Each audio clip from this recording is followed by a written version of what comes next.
Tonight we'll be reading "'Twas the Night Before Christmas" by Clement Clarke Moore.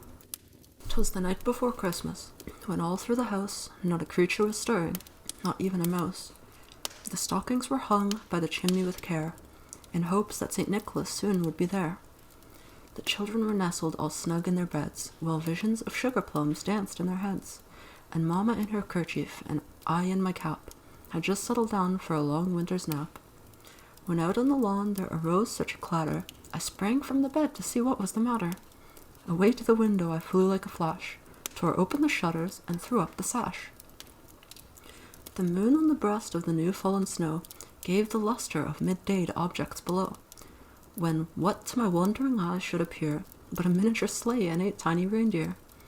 With a little old driver, so lively and quick, I knew in a moment it must be St. Nick.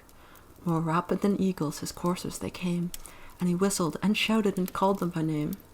Now Dasher, now Dancer, now Prancer and Vixen, on Comet, on Cupid, on Donner and Blitzen, to the top of the porch, to the top of the wall, now dash away, dash away, dash away all.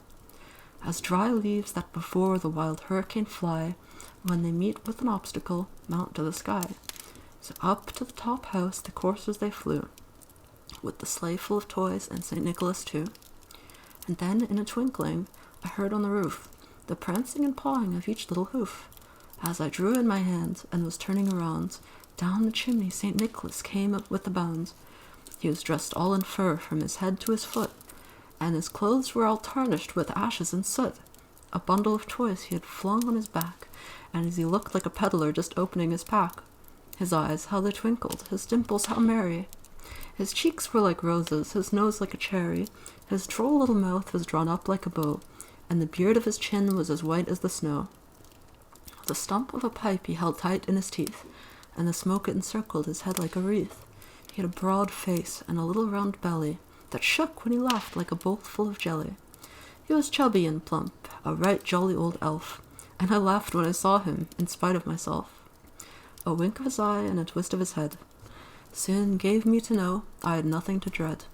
He spoke not a word, but went straight to his work, and filled up all the stockings, then turned with a jerk, and laying his finger aside of his nose, and giving a nod up the chimney he rose.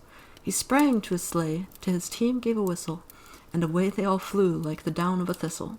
But I heard him exclaim, ere he drove out of sight, Happy Christmas to all, and to all a good night.